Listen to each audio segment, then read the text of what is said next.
ከሚሰራበት ድርጅት ውስጥ የመብራት ፓውዛ የሰረቀ ተከሳሽ ከነ ኤግዚቢቱ ተይዞ በስርዓት ተቀጥቷል። ዘገባው የረዳት ሳጅን መልካሙ ዜና ነው። ዝርዝሩን ያቀርበዋል።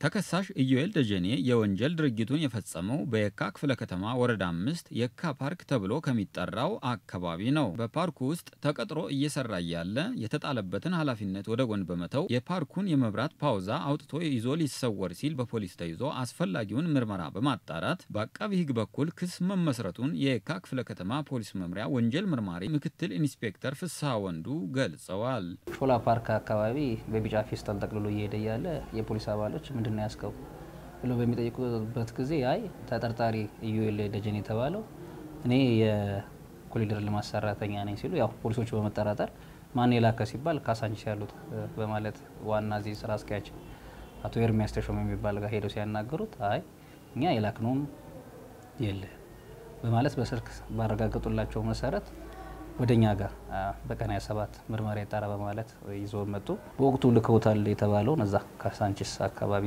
ስናረጋግጥ አይ ተጠርጣሪውን አላክ ነው ስላላክ ነው በሚል ቃል ተቀበልኩ። ያው በዚህ ምርመራን አደራጀን የተጠርጣሪው የጊዜ ቀጠሮ አቀረብንና የምርመራ መዝገቡ ተጠናቆ ኤግዚቢትም ተይዞ ስለነበር ሁሉንም ከጨረሱም በኋላ ለአቃቢ ጋር ቀርበን ያው ክስ መስርተናል። ጉዳዩን የተመለከተው በፌደራል የመጀመሪያ ደረጃ ፍርድ ቤት የካ ምድብ አንደኛ ወንጀል ችሎት ተከሳሽ ኢዩኤል ደጀኔ በ1 ዓመት ከ8 ወር እስራት እንዲቀጣ ወስኖበታል። ድርጅቶች ሰራተኞችን ቀጥረው ሲያሰሩ ማንነታቸውን በመለየትና ስለ ንብረቶቻቸው ክትትል ማድረግና ማህበረሰቡም ወንጀል ፈጻሚዎችን ሲመለከት ለጸጥታ አካሉ የሚሰጠውን ጥቆማ ማጠናከር እንደሚገባ ምክትል ኢንስፔክተር ፍስሐ መልእክታቸውን አስተላልፈዋል። የቀጠሯቸው አካል ያው መተው ቁጥጥር አድርገው ቢሄዱ ወንጀልን ይከላከላሉ ማለት ካልሆነ ደግሞ ያው ፖሊስ አካባቢው ስለሚዞር ጥቆማ ሰጥቶ እንዳይተኙ እንዲያነቃቸው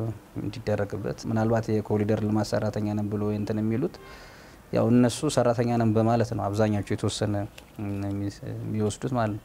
ስለዚህ ይሄን ከግንዛቤ በማስገባት የኮሪደር ልማት የሚልኩትን ደብዳቤ ወይ የሆነ ነገር በስልክ ማሳወቆ ቢሆን መጥቶ ቢወስዱ በመሃል ላይ ያው እንደዚህ አይነት ብዙ ነገር ሊወጣ ስለሚችል ትኩረት ቢሰጠው